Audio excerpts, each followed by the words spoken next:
Hello dear students. Today we are going to start the first chapter of class 11 maths, that is sets. ठीक है, तो sets में आज हम sets का जो डेफिनेशन है, सेट्स को किस तरह से रिप्रेजेंट करते हैं वो देखेंगे, और सेट्स के जो टाइप्स हैं उसको भी, उसका थ्योरी भी कवर अप करेंगे. ठीक है, तो सेट्स का मतलब क्या है? सेट से मतलब होता है, सेट्स जैसे कि आप बोल सकते हैं कि हम बोलते हैं कप सेट है, टी कप सेट है. ठीक है, ऐसा बोल सकते हैं, या मतलब ऐसे बोल सकते हो मतलब कि कलेक्शन है किसी चीज का, group of something is known as set. ठीक है, जैसे सेट ऑफ लेटर्स, अल्फाबेट्स. ठीक है, या फिर बोल सकते हो आप set of that is natural numbers और सेट ऑफ रियल नंबर्स. तो सेट का मतलब क्या है? सिर्फ कलेक्शन. ठीक है, तो we can define sets as it is a collection of, it is a well defined collection of, या बोल सकते हो it is a well defined collection of objects.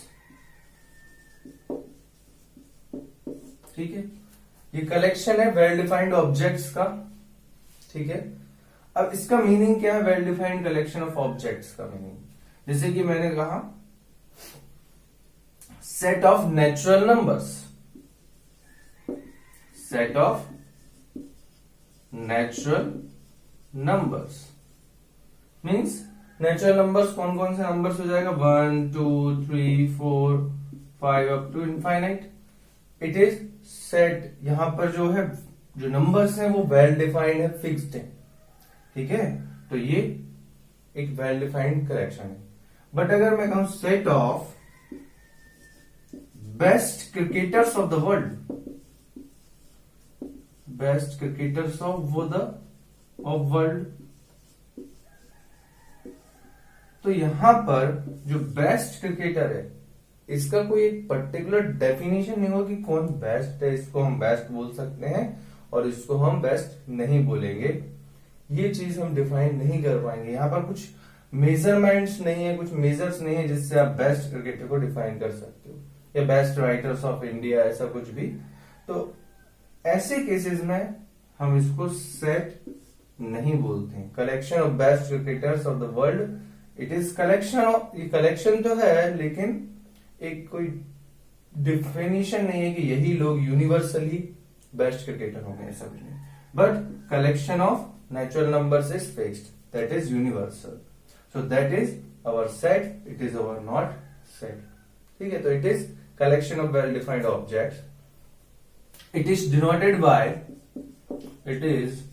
Denoted by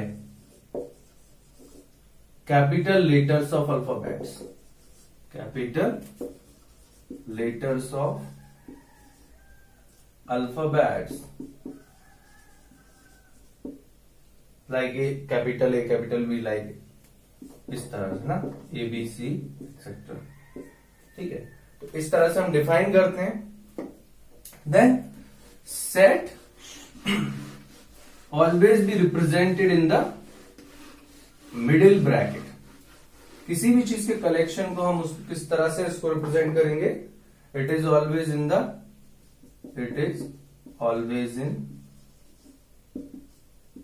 curly bracket और मिडिल ब्रैकेट. मिडिल ब्रैकेट के अंदर ही हम उसको क्या बोलते हैं? जो भी सेट्स के जो एलिमेंट्स हैं उनको दिखाएंगे. ठीक है, एलिमेंट से मतलब या ऑब्जेक्ट्स जो है, तो ऑब्जेक्ट्स आप बोल सकते हैं ऑब्जेक्ट वर्ड और element of set is you, और member of set you can see are the synonyms. जैसे कि मैंने एक सेट डिफाइन किया, set is A E I O U. So it is collection. ये क्या है? A E I O U, these are the vowels of the alphabet. ठीक है, तो इनको किस तरह से रिप्रेजेंट करना है? कैपिटल लेटर से, कर्ली ब्रैकेट के अंदर, और कोई सा ब्रैकेट यूज नहीं करना है, और जो भी एलिमेंट्स हैं उनको कॉमा से सेपरेट करना है, ठीक है। इसके अंदर जो अल्फाबेट्स वाले जो भी एलिमेंट्स होंगे वो स्मॉल लेटर से रिप्रेजेंट होंगे, और जो नंबर्स हैं, अगर मान लो कोई एक अदर सेट है जैसे कि कलेक्शन ऑफ 1 2 3 4 5, ठीक है, ये नंबर्स का कलेक्शन है, तो ये भी आपका क्या हो गया, एक अनदर सेट हो गया, तो इनको कॉमा से रिप्रेजेंट करना है, ठीक है। Then we say that a जो ए है, for a set we can say a belongs to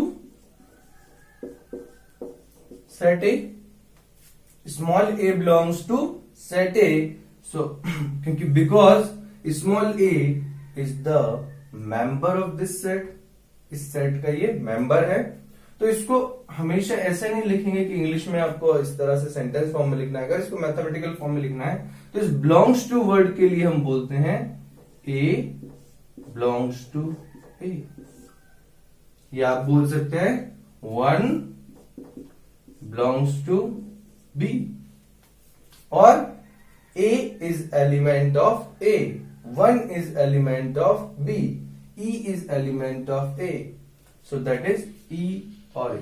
but अगर स्मॉल b, तो ये क्या एलिमेंट है A का, नहीं है, तो इसके लिए not, B not belongs to A, B is not element of A, तो इस तरह से आप सिंबॉलिकली इसको रिप्रेजेंट कर सकते हैं, ठीक है। तो इस तरह से सेट्स की जस्ट रिप्रेजेंटेशन है कि सेट का definition, that is well defined collection, ठीक है, कलेक्शन डेफाइंड, वेल डिफाइंड होना चाहिए, ठीक है, उसमें कुछ कंफ्यूजन नहीं होना चाहिए, यूनिवर्सली आप उसको दिखा सके ऐसा होना चाहिए, ठीक है। नेक्स्ट देखते हैं symbolic representation of, symbolic representation of some common sets, जैसे कि capital N is used for, capital N it denotes the set of natural numbers, set of natural numbers. Up to 10th you have studied natural numbers are 1 2 3 to infinite, ये natural numbers होता है, ठीक है, तो उसके set को capital N से denote करता है। लाइकवाइज इंटीजर्स या बोल सकते हैं whole numbers are denoted by capital W, set of whole numbers, ठीक है, इसको 1 0 1 2 3 up to infinite. Likewise set of integers is denoted by I और Z, which is set of integers, or you can say integers is collection of positive whole numbers and their negatives, ठीक है, minus infinite से plus infinite, ऐसा बोल सकते, ठीक है। Likewise rational numbers are represented by Q, rational numbers, rational numbers कौन सा numbers होता है, which can be represented in the form of P by Q, where P belongs to integer, Q belongs to integer, and Q not equal to 0, और जो denominator है वो 0 नहीं होना चाहिए। Set of real numbers, capital R, real numbers, and T denotes irrational numbers. तो जो real numbers है, रियल नंबर्स का मतलब है all numbers on number line are real numbers,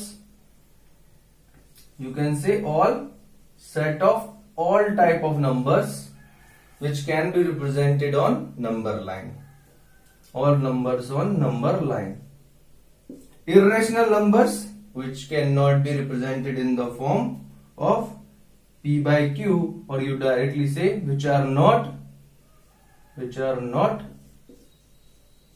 rational numbers, not rational numbers, जो रैशनल नंबर नहीं होंगे वो वाले नंबर्स क्या होंगे, इररेशनल नंबर्स होंगे।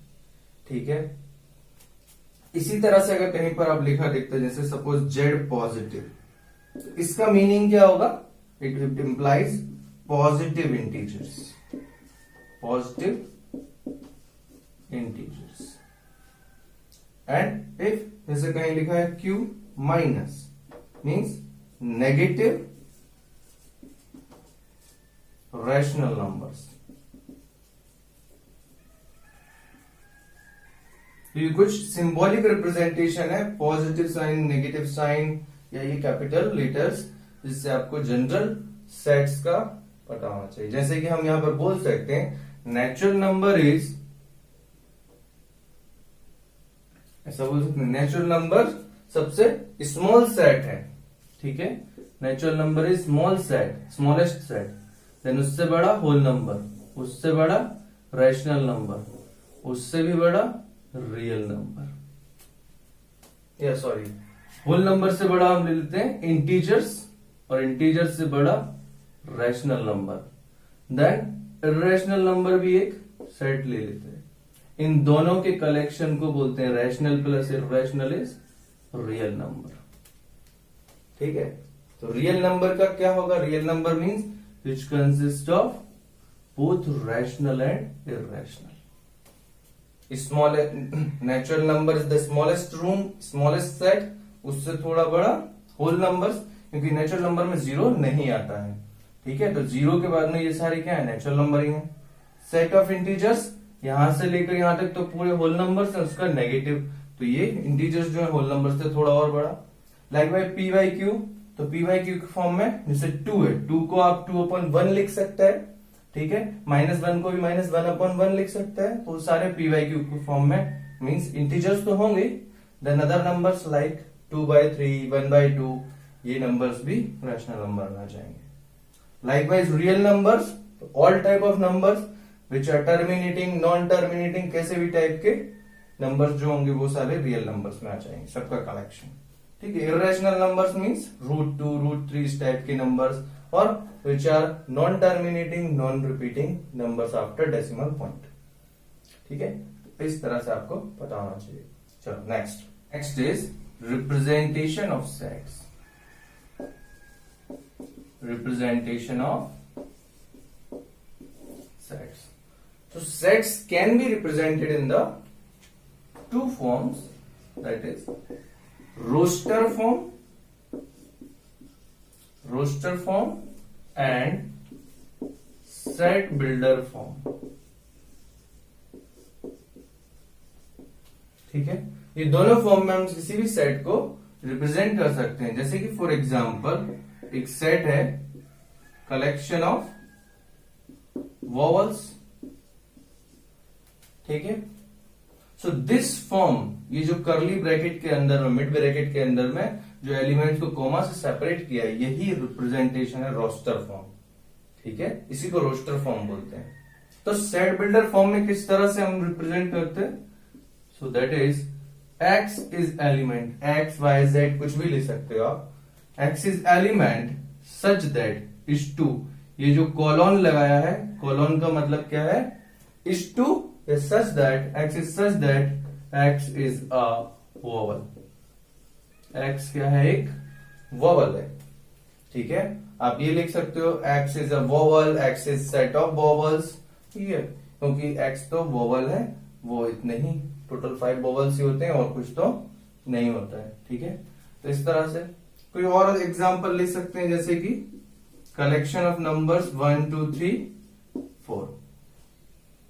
ठीक है, 4 नंबर्स का कलेक्शन, तो ये रोस्टर फॉर्म में लिखना बहुत आसान है, बट सेट बिल्डर फॉर्म में आपको सेंटेंस फॉर्म में इस तरह से रिप्रेजेंट करना होगा। x बिलोंग्स टू, और x is number, x is element of b such that x greater than equal to 1, less than equal to 5, less than equal to या लेस देन 5 भी ठीक है, कोई लेस देन 5।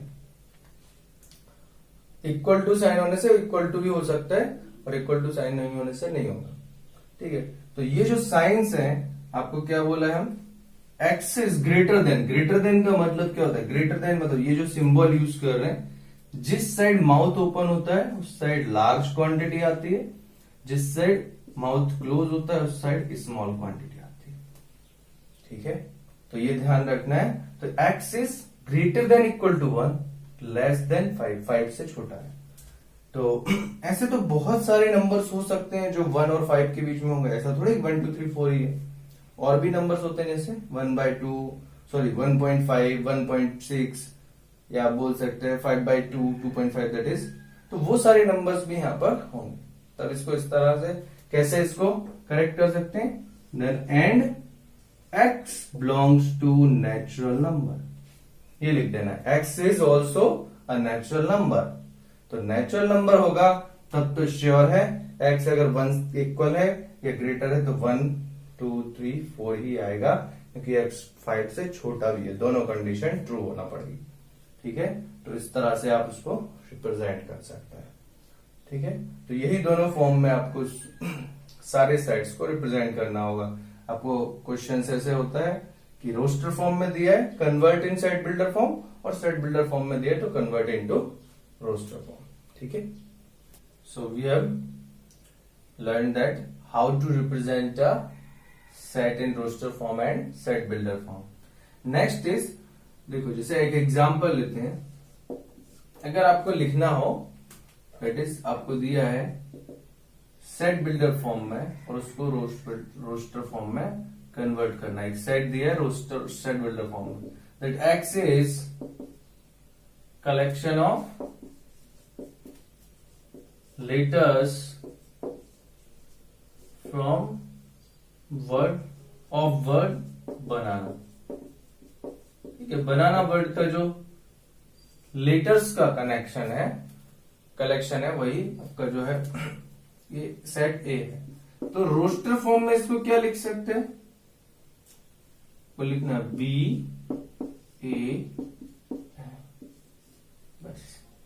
यहां पर आपका जो लेटर्स अगर रिपीट हो रहे हैं तो उसको दो बार नहीं लिखना है, उसको एक ही बार लिखना है। ठीक है, तो लेटर्स को रिपीट नहीं करना है। अगर आपको बोला जाए number of elements in set A, then you can write it as number of elements in set A is nothing but 3। ठीक है, 1 2 3 इस तरह से काउंट करके, so that is number of elements in A।